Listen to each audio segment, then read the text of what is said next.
This is Stoke Newington Police Station. A woman has just been brought in.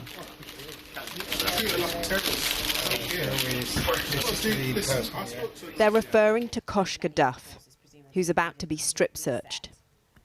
Putting aside the official language that might be used to describe what happened to you, how would you describe it? What I experienced was sexual assault. It felt like the officers were on a power trip. They were intent on humiliating me and breaking me. The incident happened 10 years ago and has changed Koshka Duff's life. Channel 4 News has analysed Metropolitan Police stop and search data provided by the charity Liberty Investigates. What we found raises questions about whether the decision to search was necessary and the impact that search might have. From 2017 to September 2022, out of 88,000 stop and searches of females in London, 75% ended with no further action. In the same period, out of 1,406 women who ended up being strip-searched, that includes more thorough searches and searches with intimate parts exposed, 61% ended with no further action. It took 10 years for the Met to issue Koshka with an apology for what happened to her. Focus on the top right of the screen, from where the chat you can hear is coming.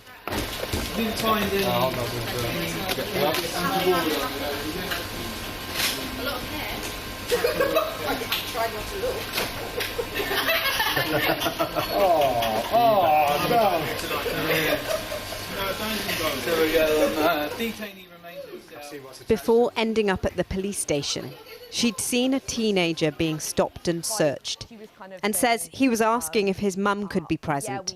So she handed over a card with legal advice on it. The police arrested her for obstruction. They'd cut off my top right off, and then they were kind of deciding whether to cut my underwear. When they had me completely naked, they grabbed at my breasts, and one of them stuck their hand between my legs. For many years afterwards, I kind of suffered from flashbacks and panic attacks. What I experienced was this kind of normalised sexual violence. The conversation on policing and violence against women and girls has centred on high-profile cases, particularly Sarah Everard, who was murdered by then-serving officer Wayne Couzens, and serial rapist David Carrick, who abused his power as an officer. A National Police Chiefs Council report recently widened the lens further, showing that over a 6-month period, almost 2/3 of public complaints by women against the Met were categorised as use of force, such as handcuffing or arrest. We showed our findings to a former Met Chief Superintendent who's questioned the national decision-making model, which helps officers make complex decisions. If an officer believes that someone may have a prohibited item or stolen item or drugs on them, if you go through the national decision-making model, then there's a first step before you search, and that step will be to speak to the person, to ask them whether they've got the suspected items on them, to go through that conversation without moving to the search. But what I'm hearing in no further action is that it's not been recorded as a positive outcome, nothing's been found, and then the officers have let the person go. So if the national decision-making model was being used to its fullest potential, you would expect that number of no further action to be a lot less. There needs to be training, there needs to be a discussion, there needs to be a reassessment as to whether officers are assessing the risks on the ground accurately. So my words to this little girl is... The little girl they're talking about is known only as Child Q, a 15-year-old black girl strip-searched with intimate parts exposed by officers on school premises. A safeguarding report found the search to be unjustified, with racism a likely factor. Our data also shows that out of 24,000 stop and searches on girls aged 0 to 19, 79% ended in no further action. And of 216 girls strip-searched, 64% ended in no further action. According to Liberty Investigates, out of 110 black female children strip-searched with intimate parts exposed, 47% were black. We've had a young black child, actually, that was subject to a strip search in her school. The way in which blackness is criminalised, we are immediately racially profiled. So, you know, the idea of like women being vulnerable and the fact that we need to treat women differently isn't really centred at all. What you then have is black women on the sharper end of that criminality because of the way in which the oppression intersects. We also put our findings to the Children's Commissioner, who last week released figures showing that almost 3,000 children were strip-searched in England and Wales between 2018 and 2022. Do you think there needs to be a tailored approach then to stop and search of women and girls? We need to collect far better data, so we can answer your question about women and girls with far greater depth. At the moment, I had to use my statutory powers to get this strip search data. You know, I'm the Children's Commissioner. This data wasn't available. We didn't even know it was a problem until we found out about Child Q. So we need transparent data that is there for us all to see, and forces need to be held to account on it. And I think the Home Office should gather that data. The Met sent us a statement referring to data on all stop and searches, not just women and girls. They say stop and search, which includes strip search and more thorough searches, save lives and is an important tactic to keep Londoners safe. Currently, 28% of searches, they say, result in criminality being detected. They go on. 1.3% of all searches are intimate, and criminality is detected in more than half of them, and that figure rises to 60% for under 18s. We've ensured, they say, our officers and staff have a refreshed understanding of the policy for conducting a further search. It's a controversial tactic that can leave women and girls feeling traumatised. We're not complacent, the Met tells Londoners. We'll listen and act on what we hear. Ria Chatterjee reporting. Well, I spoke to the Metropolitan Police Commissioner, Sir Mark Rowley, a short while ago, and I began by asking him how many current officers in the Met have been convicted of sex offences or violence. I don't know the headline number for violence. I know 3 of them are for sexual offences. I think one of those is a case that's in progress at the moment and they'll be dealt with soon. There are other cases where, frankly, we have tried to dismiss people, and independent lawyers who have a view can reimpose them on us. And that's one of the things I've been talking about today is, whilst this might be the biggest doubling down that policing has seen on standards for 50 years, and we're sort of doubling the amount of people we're removing from the organisation, investigations are going up, one thing that concerns me is I'm restricting the powers I have to remove officers from the force. And clearly we have hundreds of people who shouldn't be here. And I'm embarrassed and frustrated, as are tens of thousands of my colleagues, that they're letting us down. Yeah, so left to you, would you say nobody with a sexual offence or a violence offence should be in the police? You'd get rid of them, if you could? Yeah, absolutely. Of course I would. You say there are hundreds who shouldn't be in the police. How do you know it's only hundreds? Couldn't it be thousands? So it's a judgment call, isn't it? But I look at all the information in front of me.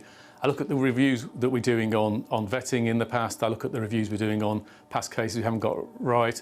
I look at the new allegations coming in, and we're seeing officers giving us more information on their colleagues. All of those metrics, all that says to me, it looks like hundreds of people who should be leaving over the next couple of years or so. It's not an exact science, but that's how it looks for me at the moment. The point is, the Met has been sacking about 50 officers a year previously, and clearly we haven't been tough enough. And I've promised that we were going to be tough enough. And the reason for putting this update out today is I wanted to show that 6 months into my commissionership, this wasn't rhetoric. This was an absolute intent that we were going to fix this. And I'm also reporting today that tens of thousands of my colleagues are up for it too, and they're helping us do this. Yeah, but at this rate, it's going to take you years, isn't it? Just to clear out the bad apples. We're going to get through a lot in the next couple of years. Partly it depends on the regulations. So the Home Secretary has agreed to do a review, and I'm very grateful for that. And I know she's supportive of us sorting this out. Her review, I think, reports at the end of this month. So I'm optimistic that they're going to make some pragmatic changes to police regulations that govern how officers are dealt with, that will enable us to move through these cases more quickly so we can get the results the public expect quickly. Have you changed the rules now so that nobody with a sexual offence or a violence or dishonesty offence can join your force from today? So We're working to national guidelines, but I think they're too wide an interpretation. And I've asked my team to look at how do we reduce that down to absolutely zero. So you can still join the police with a sexual offence? No, definitely not. So the point for me is on criminal convictions overall, there are 1 or 2 cases, and I think probably most viewers would think, where perhaps somebody at the age of 14 or 18 gets a caution for cannabis possession. Yeah. They're 25 or 30, they've got a good employment track record. So it's not about every conviction, but clearly serious violence and sexual offences, absolutely not. Right. So you can guarantee that nobody with a serious conviction now can join the police? That the rules have changed, have they? That's the approach that we're adopting in the Metropolitan Police, yes. Right. Our research today shows that when it comes to stop and searches and intimate searches, when it comes to women, the majority, I mean, three-quarters of stop and searches and about 60% of strip searches, nothing is found on these people. Doesn't that tell you that your officers are too aggressively deciding to search? So the law around search is very clear. It's about reasonable suspicion. It's not about absolute certainty. Parliament created a law which is about reasonable suspicion. And so you would expect not to have a 100% success rate. We do recognise that intimate searches have a particular impact on people and need to be done with great care. There's been a lot of discussion recently about how we use those powers with children, and we've cut back on that and halved it. So we are very careful about it, but people do secrete large amounts of drugs, they secrete weapons in underwear and elsewhere, and sadly people involved in serious crime, we do need to be more than cursory in some of our searches. So do you think that's the reality that's of dealing with difficult crime on the streets of London. Do you think that's an acceptable failure rate? 6 out of 10 have got nothing on them. So sometimes these are where people have been arrested for offences and are subsequently charged with offences, but the search takes place in custody because there is some information, there might be something there. So we haven't found something, but they're still not being charged and going before a court. So it's a complex picture. We clearly should use these powers as sparingly as possible. But likewise, we have to, if we've got the reasonable suspicion and there's grounds to believe that someone's got weapons in their underwear, for example, then of course officers are going to use those powers. An example might be something where it's happened before, and so the background suggests that's what somebody does. They're threatening a violence, so an officer searches them again, and this time they don't have it. So there are lots of reasons we might not find something. I think it's good that the success rate is so high, it's sort of around half. That, of course, you'd always want it to be higher, but I can't expect officers to only search when they're 100% certain. Right. The Parliament created the law, and the law says if you have reasonable suspicion, and that's what officers are following through on. What have you changed since the Child Q case to make sure that children are not strip-searched wrongly in very distressing situations, at least partly because of police racism? So you conflated a few things together there. Clearly, we were overusing stop and search powers, more intimate searches with young people, and we're overusing and misusing them. I've been really clear about that, and we've apologised for that. We've changed the approach to it. We're doing less than half of what we were doing a year ago, and we're more discerning about when it's absolutely necessary. We're more careful about making sure there's an appropriate adult present. So all of those safeguards are there. Sadly, though, children are involved in serious crime. Yeah. Last year, we had over 500 children in London stabbed, largely by other children. We had over 500 children arrested for drug supply. So sadly, more than cursory searches will be required sometimes, but we were overusing it, we were misusing it. We've been frank about that. That's why we've reduced it, and that's why we're doing it more precisely now. Yes, but I mean, I'm sure you appreciate the Children's Commissioner is furious about this. Parents are up in arms about it, where it's affected them. I mean, you're a father. I mean, you know, if your daughter had been forcibly strip-searched at school, you hadn't even been told, wouldn't you be absolutely outraged? Or would you just say, I'm not defending the Child Q case, absolutely not. No, I'm not defending the Child Q case at all. But you're saying there are legitimate times when this happens, and that, you know, the fact that some children are just, you know, they're carrying nothing, they're innocent, that's just like the cost of policing. Is that what you would say to your own children? That's not what I'm saying. What I'm saying is, sadly, it's necessary because children are involved in crime. They're involved in knife violence. They're involved in their own drug supply. Clearly, we need to be very, very focused on the cases we do it, based on reasonable suspicion, which is what the law requires, and we need to recognise the traumatic effects, so how it's done, where it's done, the presence of appropriate adults, all of those safeguards, which we weren't doing routinely enough, that we're now doing more reliably, are really important. But we can't stand back from trying to stop children stabbing each other, and sometimes that means doing more than cursory searches. Yeah. And that's a very, very difficult decision to get right. We were getting it wrong in the past. I think we're getting it much more precisely correct now. Now, the Casey review identified huge numbers of things in your systems, your processes. What have you done to make sure that your promotion system is not racist and sexist? The case review was published 2 weeks ago. The data I've seen over the last few months on our promotion processes has been actually the promotion. These people are coming through promotions now broadly proportionately to those who are eligible for promotion at any given stage. So I think we're making progress on some of this, but clearly the Casey report, taking in the round, it paints a picture of three things. It says we're not sufficiently focused on the quality of service we offer to the public. It says our frontline officers haven't got the right support and equipment to help them do their job properly. And thirdly, it says we're an organisation where discrimination, particularly racism, misogyny and homophobia, are present, and that we're not tough enough on dealing with them.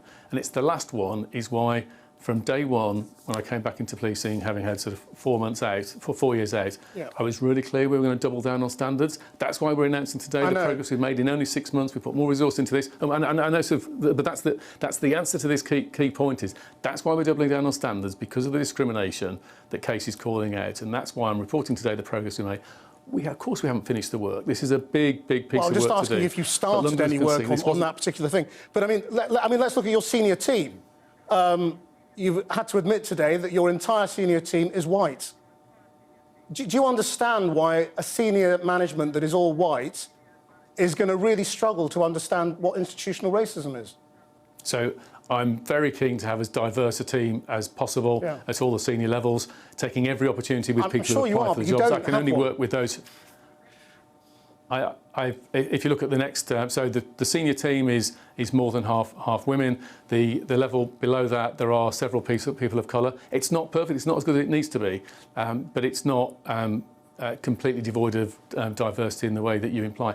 Clearly, to police London effectively, it's a massively diverse, complex city. That's part of the thrill of living in London, and we need to understand that as well as possible. And part of that is about the leaders that we have.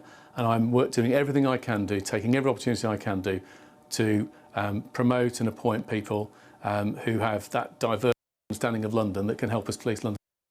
I mean, you say you accept everything in the Casey report. Obviously, the big thing you don't accept is institutional misogyny, racism and homophobia. You don't want to use that word institutional because you say it's contested and political. Louise Casey has said that your reasoning is hollow. You know, that there is a clear definition of what we mean by institutional racism. There has been since 1999, and that you could just accept that.